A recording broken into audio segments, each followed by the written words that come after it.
So today the plan is to finish off our discussion about classical conditioning, and then we're going to be able to start fresh on Monday with operant conditioning. Theoretically, that'll be one lecture, and then Wednesday would be the social learning, so we should have sort of one buffer day left over, and I'm hoping to use that to chat a little bit about sort of operant conditioning in a practical sense. So I'll talk a little bit about my research and operant conditioning in that context. And that's sort of twofold, because it's neat to see actual research and how it's conducted, but it also means that you guys don't have to learn anything new, so that you have some extra time before the midterm. So we should theoretically be done with new stuff by Wednesday, unless stuff goes wrong, but that's the plan. So we're going to start off by talking about a concept called preparedness. And this is similar to when we were talking about that acquired taste aversion, where I mentioned that our bodies are kind of genetically predisposed to learn certain things. So preparedness is just that concept of us being prepared or having a predisposition to learn different kinds of associations. And so the experiment that I always talk about that illustrates this really well is this very elegant setup. So it was done with rats.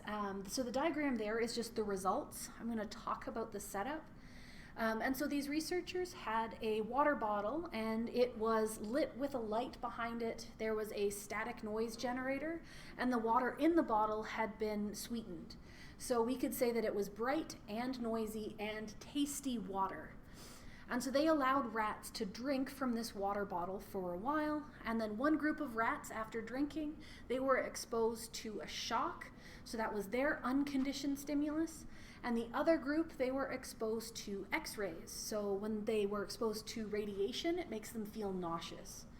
And so the question here is, does the nature of our unconditioned stimulus affect which part of that water, which part of the stimulus were they paying attention to, and which did they attribute them either feeling pain or getting sick to? So for the first group, the ones that experienced a shock, when they were given the chance to choose between either a water bottle that was bright and noisy, so it had the light behind it and the static noise generator, or they could choose to drink out of a water bottle that just had sweet water with no sort of light or sound, they avoided the bright, noisy water bottle, and they preferred to go to the tasty water bottle. So that tells us that they associated the things that they could see and hear with the physical stimulus of getting a shock. And if we looked at the group that experienced nausea from being exposed to X-rays, they did the opposite. They ended up avoiding the tasty water, and they spent most of their time with the bright, noisy water. So they attributed their illness to something that they could taste. And that kind of makes sense. Things that make us sick are usually because we've eaten something that we shouldn't have, or something is bad for us. So we have that predisposition to associate tastes and flavors with illness. So they attributed them getting sick to just the flavor of the water. The light and the sound was irrelevant. Whereas the group that received a physical shock, so they experienced pain, they attributed it to the visual and auditory cues. They didn't think that tasting different water made them sick, or made them feel pain. They assumed that it came from the fact that it was bright and loud. And it kind of makes sense. If you get hurt in the environment, it's usually because you've encountered some kind of hazard, whether it be a predator or maybe you stepped on something or whatever. And you identify hazards using sight and sound. So food associates with taste, and sights and sounds are your environment and things that you pay attention to. So we're kind of set up where we have that predisposition or a preparedness to learn different kinds of associations, especially if they have a biological link. So there's lots of really neat research, especially if you continue on in the learning courses, where we can talk about our predisposition to learn certain things and having difficulty learning other things. And I'll mention a couple more towards the end when we start talking about phobias.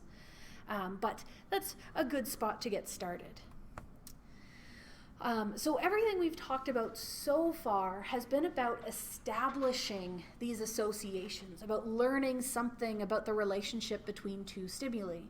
But what happens when you want to end that relationship? This is where extinction comes in. So this is the process where our conditioned stimulus is presented in the absence of our unconditioned stimulus. And the result here is that our conditioned response should weaken and eventually disappear. So if we go back to that example of ringing a bell and having the dog salivate because they're associating that bell with food, we would say that, so during the acquisition stage, we'd ring the bell, we'd give the dog food, ring the bell, food, and eventually when you ring the bell, they salivate. When we are in extinction, you would ring the bell but not give them food. So you continually ring the bell without them getting food. And eventually they learn that the bell doesn't get them food anymore. They're not linked. So they should stop salivating when they hear the bell because they've learned that they don't get food with the bell anymore. And so if we want a visual that goes along with that, we can look at this diagram here. So along the bottom, we just have time. And then on our y-axis, we have the strength of our conditioned response. So for our example of dogs salivating, low strength of conditioned response would be that they're not salivating. High strength of conditioned response is that they're producing a lot of saliva. So the first part is our acquisition phase. So we have a paired presentation of our conditioned stimulus and unconditioned stimulus, and we see that they have a nice acquisition curve. So throughout the process, you would do those test trials where you take a step back and just ring the bell and see sort of if they salivate, and then if they do, how much, to make this graph here. But we would see that, yeah, they're producing a conditioned response pretty well. By the end of the acquisition phase, they are doing a high amount of that conditioned response. Then we have that sort of white line showing that we enter into extinction. And so now we get the conditioned stimulus alone. So the bell alone, no food. And right off the bat, the dog thinks that they're still going to be getting food when they hear the bell. So they salivate at first, but eventually, as they keep hearing the bell and not getting food, they're going to produce less and less saliva until eventually that entire behavior ends up being extinguished. So they've gone through extinction. There is no more conditioned responding to that stimulus. We do, however, have a strange phenomenon called spontaneous recovery. And this happens during this extinction process when a seemingly extinct conditioned response ends up reappearing if our conditioned stimulus is presented following a delay. So if you were ringing the bell at your dog all day, and then you take a break, you go to bed, you wake up the next morning, and you ring the bell again, your dog will usually show a reduced amount of that conditioned response the next day. So they'll show that spontaneous recovery of that behavior. And so that looks kind of like this. So we add in that blue strip, that's our pause. That might be you wait overnight. Maybe you take an hour break from a task, or maybe you wait a week.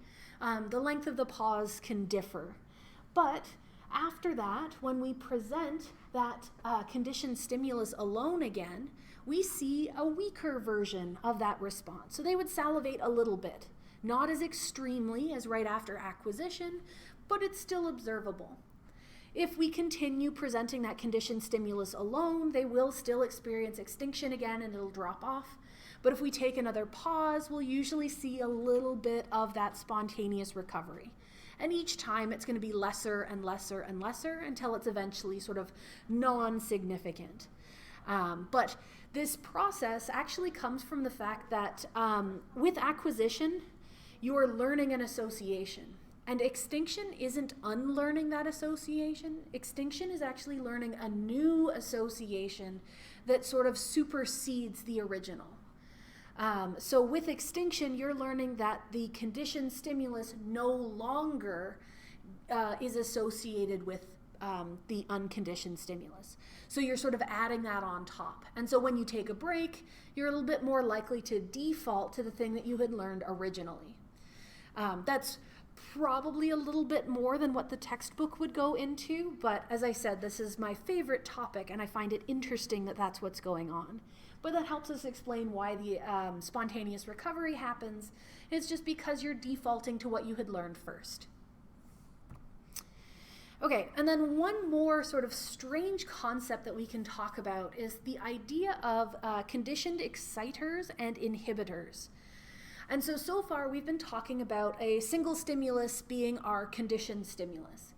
But we can also introduce sort of multiple stimuli at a time. So here we would have an extra stimulus. So we're going to have here either a square or a triangle that we present while we're also presenting a star.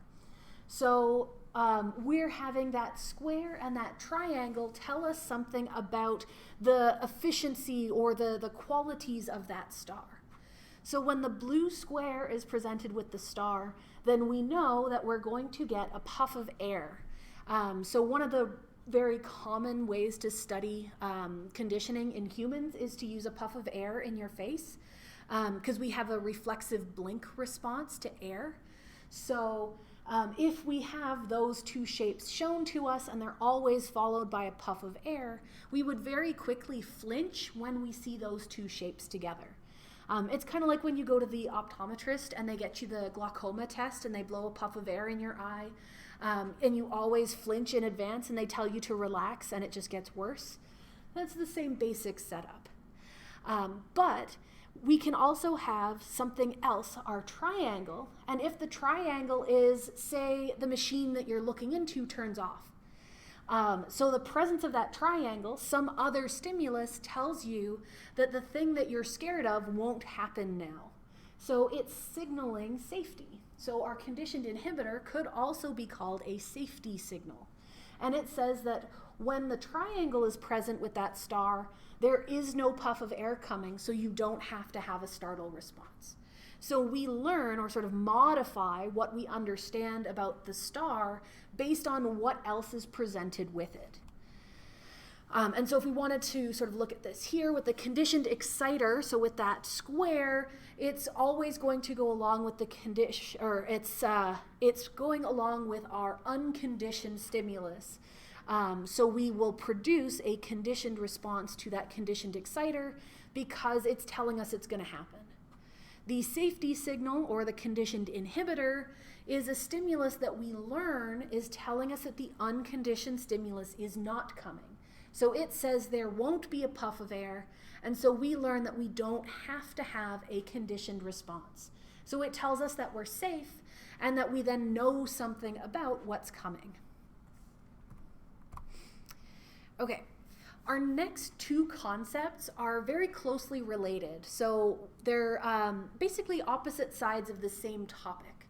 So we're going to talk about generalization and discrimination. And I noticed actually in my last class where I have a typo where I correctly changed the title and the definition, but I completely forgot to change the second word of the name in the definition. So that one should match the title. It should also be discrimination. The definition's correct. Everything else is correct. I just completely skipped that word. But I figured I'd point it out before we get started.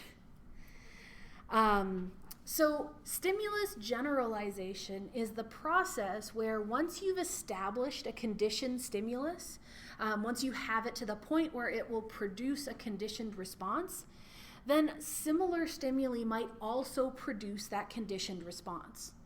So once you've taught your dog that ringing a bell is usually followed by food, they're going to salivate when they hear that bell. But what if they hear a different bell? What if you have a bell that's maybe a little bit smaller, so it's higher pitched? Will they salivate when they hear that bell? And if they do, if they produce saliva, that conditioned response, when they hear something other than the original stimulus they were trained on, then we can say that they generalized. They're showing that they'll treat similar stimuli in a similar way. And so for a visual example of this, we can look at one of these, which would be a generalization curve. And so along the bottom, we have different orientations of lines. So that's It's meant to be sort of continuous, where it would be a slow rotation of that line as you move across the bottom. And then our y-axis is, again, our strength of our conditioned response. So for this case here, we would say that, okay, so the vertical line is the stimulus that they were originally trained on. That's the conditioned stimulus. So maybe if we're doing that eye blink thing, where they see a vertical line, they'd get a puff of air in the eye. So whenever they see a vertical line, they flinch.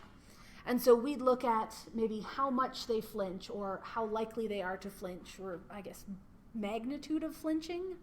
So we see the most flinching with the line they were trained on. But as we rotate that line a little bit, we see that even when it's sort of diagonal, they're still flinching. So they were never told that a diagonal line would be followed by a puff of air, but they flinch when they see it anyways, because they assume that it'll give them the same outcome that the vertical line did. So we can say that they generalized. They are applying what they learned to something slightly different.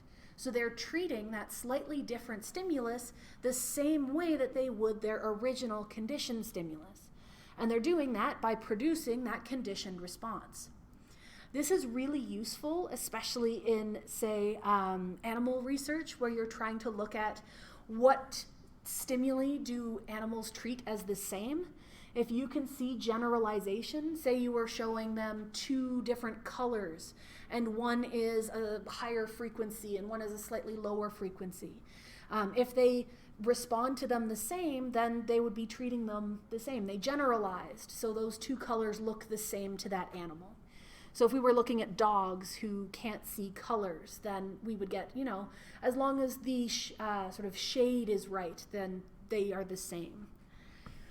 But what if we're looking at the opposite of that? Instead of treating them the same, what if we treat them differently? And this is stimulus discrimination. So a process where we exhibit sort of less of a conditioned response to stimuli that differ from our original conditioned stimulus. So this is when we see our conditioned response to one stimulus, the original thing that we were trained on, but we don't see it to other things, or we see much less of it to other things. And so if we look at that same basic setup, but we see a slightly different curve here. So now we see still a lot of flinching when they have the vertical line, which makes sense. That was our conditioned stimulus. They're exhibiting their conditioned response. But as soon as that line pivots off of the vertical, they stop flinching right away. So we can tell that they can discriminate between vertical and slightly off vertical lines. And by saying that they can discriminate between those, we can say that they can tell the difference between those different orientations of the line. So again, with the colors, if you were showing someone two different shades of blue, and they would flinch when they saw the bright shade of blue, but the slightly darker blue didn't produce flinching, we would say that they can tell the difference between those shades. They can discriminate between those shades.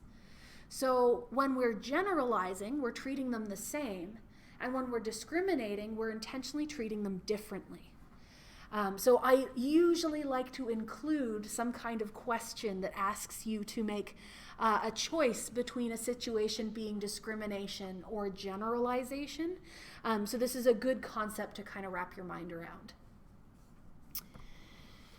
Okay, our next topic is the promised discussion of higher order conditioning. So higher order conditioning is a procedure where an already conditioned stimulus is paired with a new neutral stimulus. So this is when a new neutral stimulus ends up becoming conditioned and will elicit a conditioned response. So basically we start with our normal classical conditioning and add an extra step to it. So this section ends up actually producing, it gives us a little bit of a review of the standard classical conditioning setup, and then it lets us transition over very nicely into the higher order conditioning setup. So this is the same diagram that we were using before for plain old classical conditioning. You have your neutral stimulus where it's the tone, so we're using a tone instead of a bell, but the tone produces no response, so it's a neutral stimulus. All right. We have our unconditioned stimulus prior to any training. So that food, and the dog's going to produce an unconditioned response. They're going to salivate because of the food, because that's what you do with an unconditioned stimulus. During the conditioning or during that acquisition phase, you're going to pair them together, the conditioned stimulus and the unconditioned stimulus at the same time. The dog's going to salivate or produce the unconditioned response because of the presence of the food. And then after that process has gone on, we can check what happens when we present the tone to the dog again. And if they've learned that association, they'll produce a conditioned response. They'll salivate in response to the tone, which tells us that the tone is a conditioned stimulus.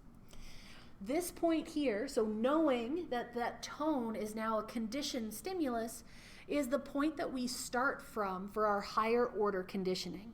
So we have this known association where the dog will salivate when they hear that tone. So that's our starting point here.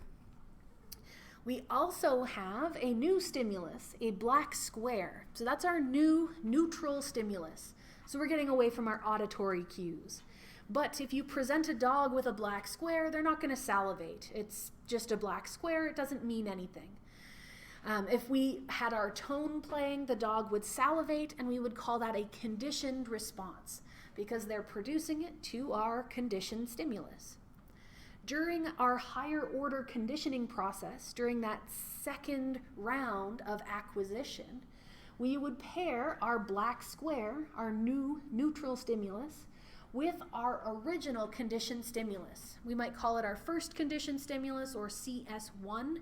Sometimes you'll see it called a primary stimulus just because it's the first.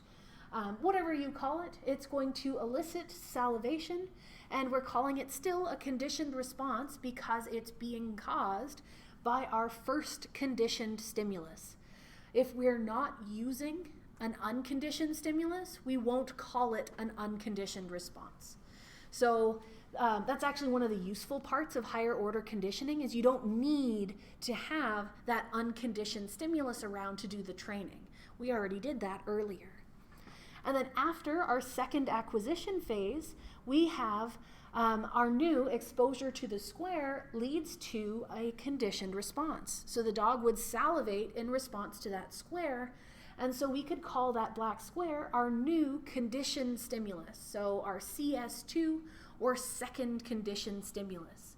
So they learned something about the black square by associating it with the tone, and they had learned something about the tone by associating it with food.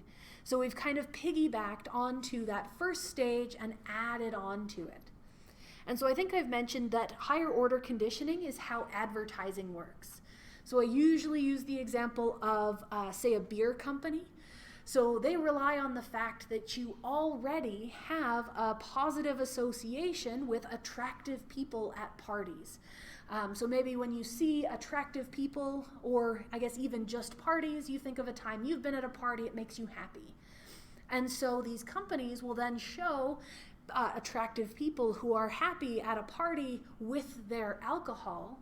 And so they assume that you're going to associate their alcohol with that image that already makes you think of happy things, and so you're going to think that their thing should make you happy too. So they kind of piggyback along with what you've already learned. Same thing with, say, those commercials that show you starving children. So they make you feel really sad and empathetic, and then they ask you for money, hoping that you'll act on that new feeling that they've sort of encouraged in you. Or if they want you to feel, say, welcome and homey, if they want you to associate a product with something that makes you feel good and established, they might show you a family dinner or something like that. So again, piggybacking off of those already established associations.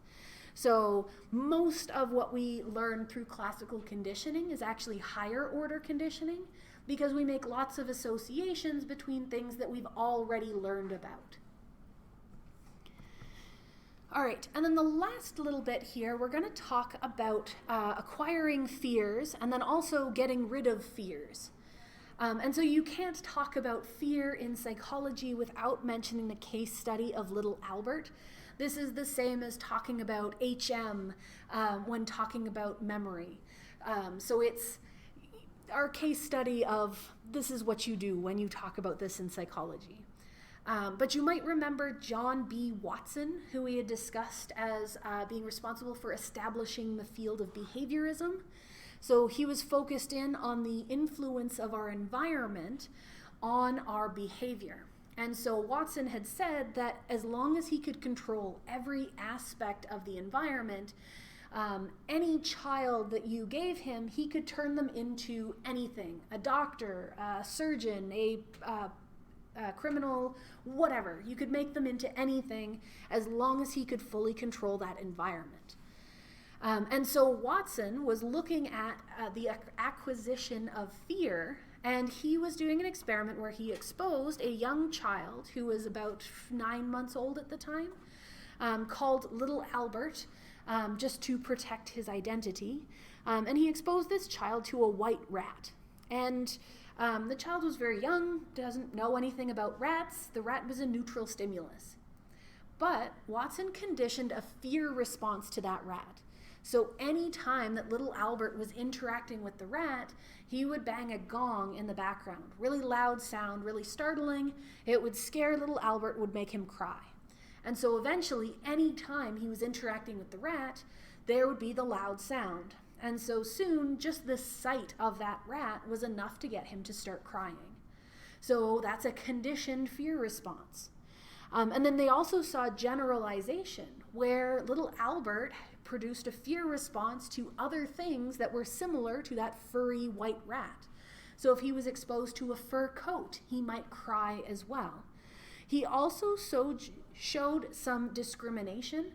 There were some things that were similar, but he didn't cry at. They mentioned that there was a Santa outfit that he didn't cry at, so maybe the presence of red kind of alleviated the white fur trim. So there was some generalization where he responded similarly and some discrimination where he responded differently. But this showed that you could condition a fear response and have it sort of transfer to other things. Part of the controversy with little Albert, in addition to exposing a young child to a conditioned fear response, was the fact that little Albert's mother stopped bringing him to the sessions after a while, and they never actually unconditioned him. So he just left sort of mid-trials, and there was a lot of sort of uncertainty as to what happened to him. Was he chronically terrified of rats and anything white and fluffy for the rest of his life? And there's a lot of people who claim different things about it. There's, because they don't technically know who he was. And there's some people who say he lived a short and sad life and died soon after, and other people who say that he lived a fairly normal life and he didn't like pets, but it wasn't necessarily from this, it was because he liked things clean. So anytime someone claims that they know the truth, somebody else brings up some other theory. So I'm not quite sure what the truth is, but there's some debate on what happened to him. But it's one of those strange quirks of psychology, especially in the old days, and was absolutely part of why we have very strict ethical setups nowadays too. All right, and then the last thing, so that's acquiring a fear. What about getting rid of a fear? So we can talk about a phobia as an extreme and irrational fear directed toward people or objects or situations. So you might be arachnophobic, you hate spiders, or cholerophobic, you're afraid of clowns. So there's lots and lots of different phobias. And again, we have a biological predisposition or a preparedness for different kinds of phobias. We're a lot more likely to be afraid of things like spiders or snakes than we are to things like flowers. And in fact, when you look at some of the learning literature, if you're trying to condition a fear response, it's easier to condition a fear response when you're showing someone spiders and snakes than it is if you're showing them something neutral like flowers or sunsets. So we have kind of like that biological pathway that makes it easier for us to learn a fear with things that could logically be scary to us.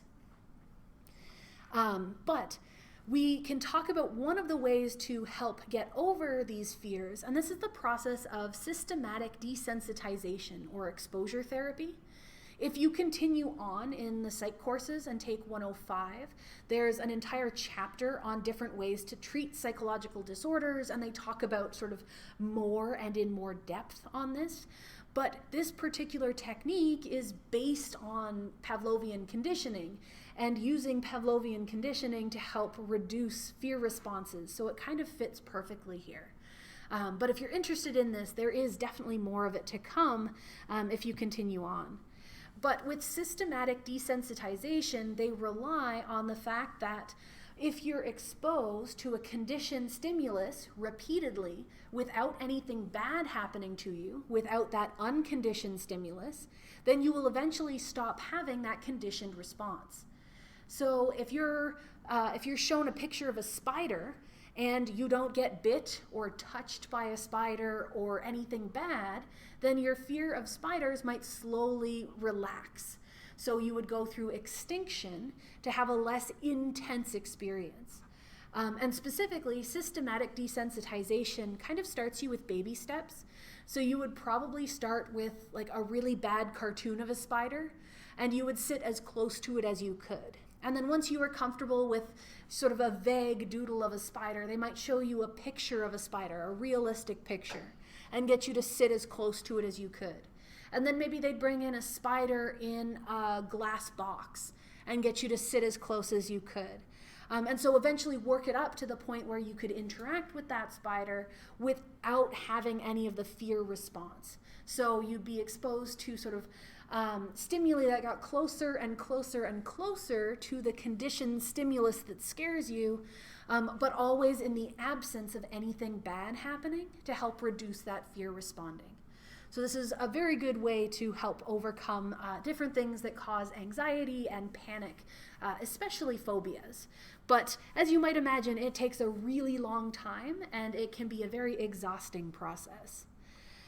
But that was the last thing I wanted to talk about for classical conditioning. So that brings us to the end of it. So we're going to start on Monday with our instrumental or operant conditioning. And I'm going to let you guys go just a little bit early on your Friday. So I hope you have a lovely weekend, and then we'll start with our instrumental/operant on Monday.